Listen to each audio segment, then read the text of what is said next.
Hello, basketball fans. It's me, DC, here for Fantasy Basketball Analyzer. Help you get ready for week 5 of the fantasy basketball season. Hope you're doing well, both in your leagues and in real life.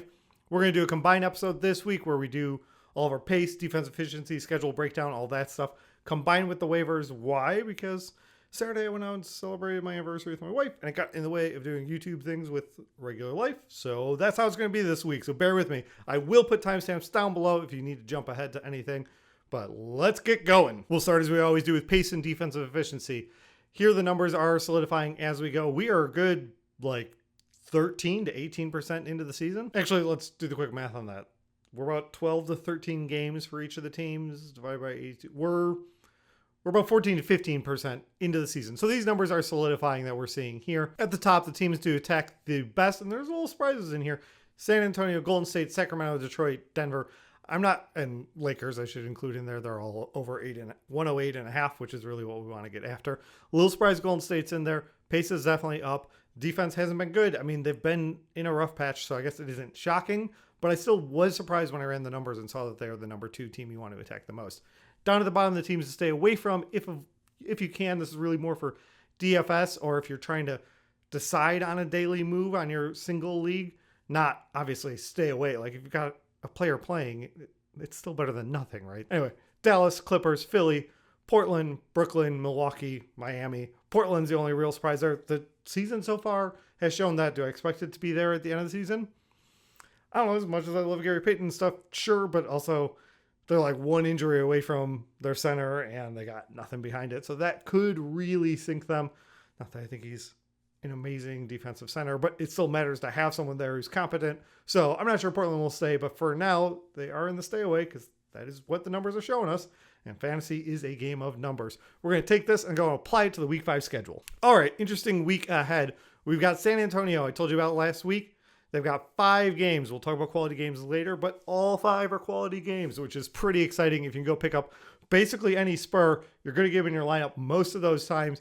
I would give it a look. I mentioned Zach Collins last week, and turns out he's hurt and going to be out for a while. So that's not an option, but go ahead and take a look and see what's out there on your waiver wire. On the other side of the spectrum, we got a few teams with only 2 games. They almost all seem to have at least one of the 2 are quality games, but you're really going to be lacking for a punch based on someone with 5 games and 4 games. So Chicago, Lakers, Minnesota, Philly are all going to be problems for this week. If we want to look ahead for next week, Charlotte, Houston, and Toronto only have 2 games. So think about that. Maybe at the end of the season, like, take a look. Charlotte's got 4 games this week. You pick them up, you want to play them, that's fine. Sunday, there's only 8 games. We'll talk about it with quality games, but so you could use them there. But then you roll in, and there's only 2 games. So Charlotte's matchup Sunday, Houston's matchup Sunday, like they're all rolling into a 2-game week, which will make that pickup a little less valuable for you because you're not likely to get to use them on the other side. Speaking of trying to maximize your moves, let's look at this back-to-back schedule here. We can see that they're kind of spread out throughout the week. There's no big clusters like we've seen some of the other weeks where Saturday and Sunday was just loaded with back-to-backs. You can go with Clippers or San Antonio for Monday, Tuesday if you're trying to make that move. They got 3 teams at the Tuesday, Wednesday back-to-back. There's very few games Thursday. There's only 3 games. So the only back-to-back is Detroit. They get Clippers, Lakers. Kind of like those matchups there too.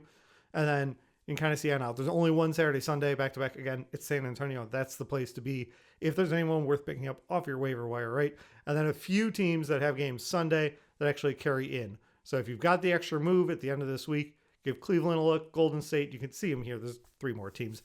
I don't need to read it to you. You can pause it or you can click the link down below to see the spreadsheet, which takes us to the key tab. I've already said it, so I don't need to keep wailing on it. But San Antonio, 5 games. All 5 are quality games. Why is that? Well, let's look at the schedule down below. Monday is 7, Tuesday is 5, Wednesday is 10, no good. Thursday is 3, Friday is 11, no good. Saturday is 5, Sunday is 8. So 8 is what we consider quality games, I say every week, but that's just over half the league is playing. That means we have 4 days where less than half the league is playing. Pretty much anyone you pick up, you can probably work in your lineup. The Spurs have 5 games. They are all on the low volume days. They avoid Wednesday and Friday, which are the ones where it's going to be hard because most of the league is playing. It's going to be hard to work some guys in there. If you don't want to go with San Antonio because maybe there's just not one player available that you really want to get, the Clippers have a really good schedule. They've got 4 games all on streaming, and they start with the back-to-back. So you pick someone up, play them well. We're going to talk about a little bit with the waiver wires. Get a good punch. Houston, Dallas. You don't love the Dallas matchup, but you like Houston. layer Detroit, layer San Antonio. It's a strong week because there are weak opponents for the most part, and they're all on quality days. I would also look at Portland. They've got 3 right in the middle of the week. So if you've got someone, you hang on to them. You scoop someone up, play them for 3 of those days. They avoid perfectly the 2 high volume days. Sacramento is similar. Sacramento and Brooklyn, I should mention both of them. They get the Tuesday, Thursday, but they don't have the Saturday game. Theirs is actually Sunday. Brooklyn at least has a 4-game week the next week. So if you do scoop someone up to get that Memphis matchup, maybe we get a little extra kick out of it with 4 games. We got someone from the Nets on our waiver wire talk that we're about to get to. And then Detroit's worth mentioning too. They have 4 games this week. Only 3 are on the high volume days, but it's kind of consistent throughout the week. Start and end. If you're limited on moves, you want to pick someone up. Again, we've got a Detroit guy on the list. We got Cade Cunningham who's going to be out. I think he's going to miss the whole week. And Detroit has 4 games next week. So let's set this stuff aside and see how it applies to who's available in your waiver wire to get you the best moves. If you couldn't tell by the shirt for the waiver wire, we are starting with Poku. Alexei Pokuchevsky. Also, I want to say a shout out to One Take JRR who left a comment saying how he picked up Poku and didn't start off so great last week because he wasn't playing. But look what he's doing right now. Last game, 14-5 and 4 blocks. 17-10, 2 assists, 2 steals, 2 blocks. He had 4 3-pointers in that game. That was against the Bucks. Do I expect it always to be like this? No, especially when I say it's against the Bucks. Like Giannis didn't play in that game. The Bucks were playing a lot of backups against OKC, and it went to like double overtime, I think. It went to at least overtime. I think it might have been double overtime. So let's not go too far, right? That 17-10 looks a lot better than the 14-5 if you don't have the 4 blocks, and I think that's not super reliable. But he's 54% rostered. I like him. He's a lot of fun to watch. In the same play, he can make maybe the best move on the floor and the worst move on the floor. And it's not consistent whether it's on offense or defense. He's just really entertaining. I wish he was playing with Chet because I was looking forward to seeing the thin towers together. But he's not. I would look at Poku. No, it's not going to be reliable, but he's available in about half of leagues. He could be valuable to pick up. And the position flexibility, at least for Yahoo, where he's small forward, power forward, and center, does help you work him into your lineup a little bit more if you're just going to get some of those counting stats, especially steals and blocks, and you can slot him wherever you need to. Since I'm talking about OKC, let's mention Tre Mann. He's only 14% rostered. I'm not pushing too hard here, but you can look at the last couple box scores. 13-3, 1 and 2 steals, 21-6, 2 steals. Get you some 3-pointers each of the time. Reliable? No. I mean, we go back there to the Denver game where he only played 17 minutes and he had 4, 2, and 2. So if you need someone, I think he's widely available, so I want to mention him, only 14% rostered.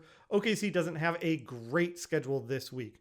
They've got 3 games. Only 2 are on the bad streaming days, right? So you really only, if you want to pick them up against Boston, which isn't even a good matchup, you could try that and then pivot to someone else for the rest of the week. I'm really just mentioning this if it's a deep league and you're in need because someone's out, say Chris Paul. Hopefully he'll be back, but he's missed a couple games. If you're just needing to slot someone in a point guard to get something, he's widely available.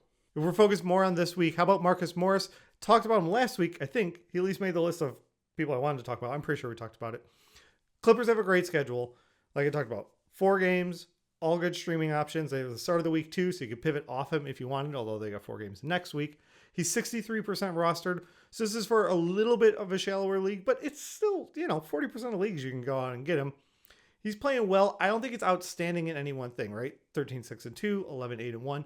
He will get you 3s, and you can play him at center, which is nice, although it's not as rare as it once was.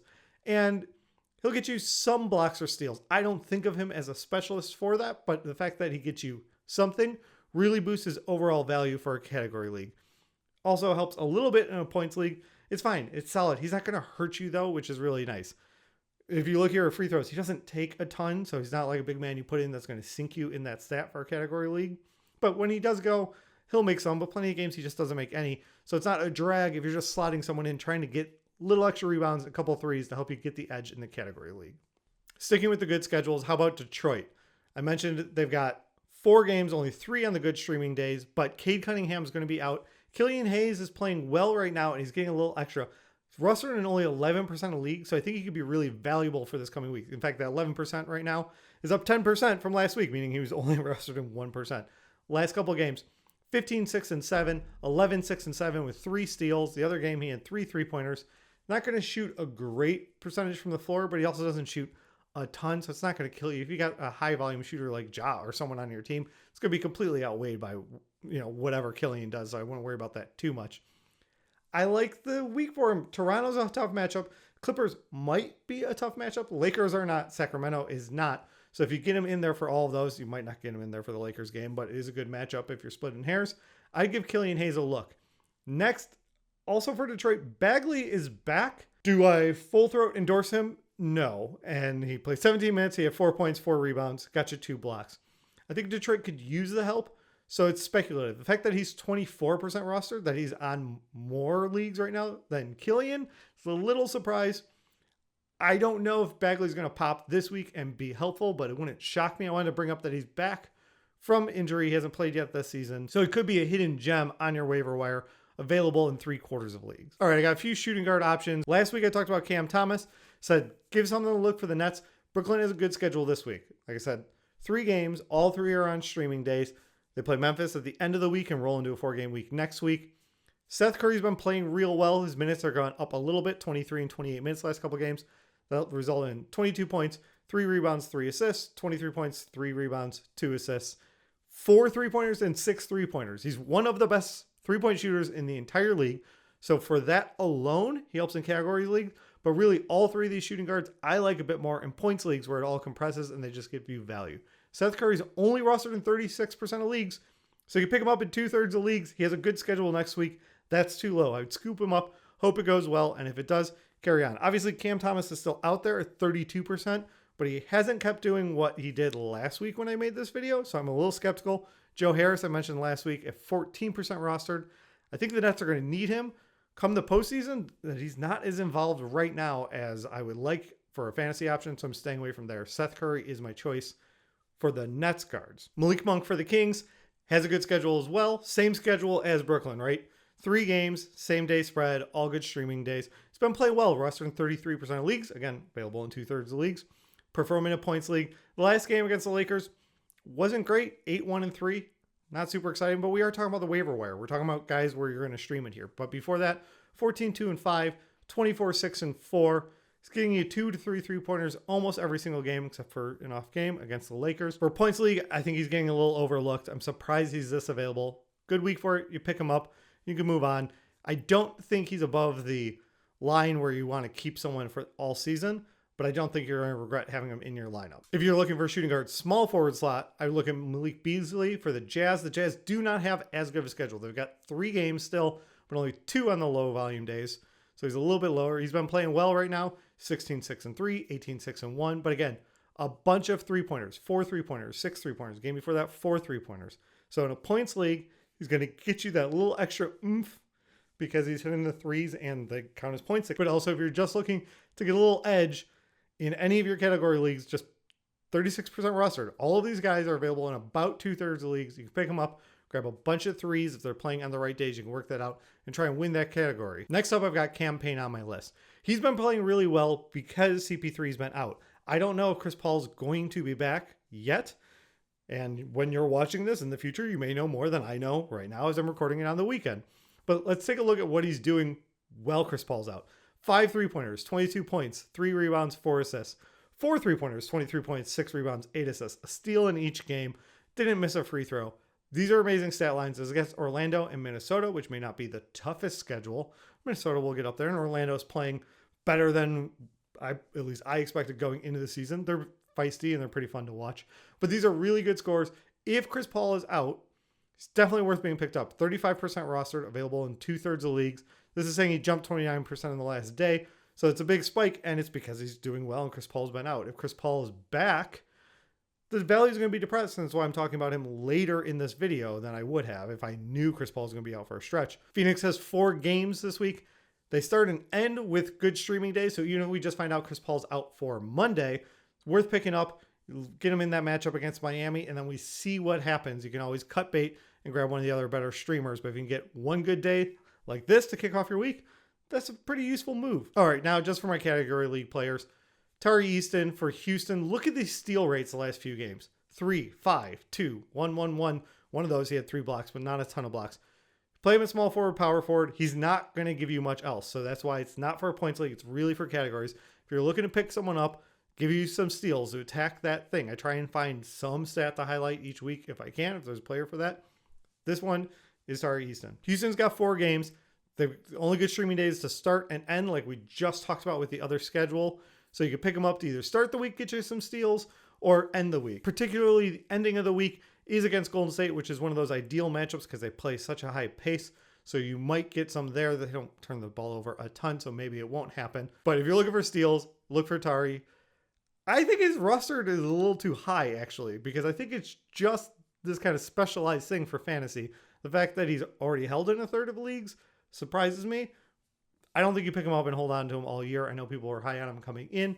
I looked at him. Some people have him for a sleeper. I think he's below the line where you use that as a streaming slot. You pick him up and use them, and then you turn it and move on for some other stats. And then this one's just a flyer, like trying to think ahead, give you guys some advice. If you have an injury slot on your roster and you haven't used it yet, Jonathan Isaac for the Magic. We have not seen him in years. If, you know, insert the meme from the Titanic of like, it's been 84 years, right? He's supposed to be back next month, so we're trying to look ahead, give you a little edge. We may be 3 to 4 weeks out from seeing him. When we last saw him, he was a defensive monster. So don't cut anyone valuable. I definitely don't want you losing potential stats over the next 3 to 4 weeks. But because he's actually injured, if you have an injured slot in there, it's not like you're just moving someone down for a day and then, you know, questions I got like on Twitter, who do I cut to get Ben Simmons out of here because he's back healthy? If you slot Isaac into your injured reserve, you know he's going to be out for a little bit. You don't have to worry about that. He's not going to block any waiver pickups because he's actually active but still injured. And then we see what happens. If you don't have the injured spot, don't do this. I just want to put on your radar that they think we're about a month out from him being back. There's other guys like this. Triple J for Memphis, hoping to see him this year, you know, and by this year, obviously we'll see him this season. I mean, like around Christmas time, like this year before the calendar year turns over. But those guys are rostered in way more leagues. This guy's available in 3 quarters. So if you've got a slot, I would think ahead. You can always cut him in 2 weeks if someone else gets injured and you need the spot. That'll do it for this week. Thank you so much for watching. Like if you haven't already. Leave a comment down below. Subscribe if you're new to the channel. Hit me up with questions, comments on here or on Twitter if you're still on Twitter, and I'll try and get to you. Otherwise, you know what I want you to do? Go out and win your week. Thank you so much for watching. If you've made it this far, please hit the like button and leave a comment down below. It helps me grow the channel. If you want more videos like this, hit subscribe or even the little bell will give you alerts, and I'll be back soon with another video for you.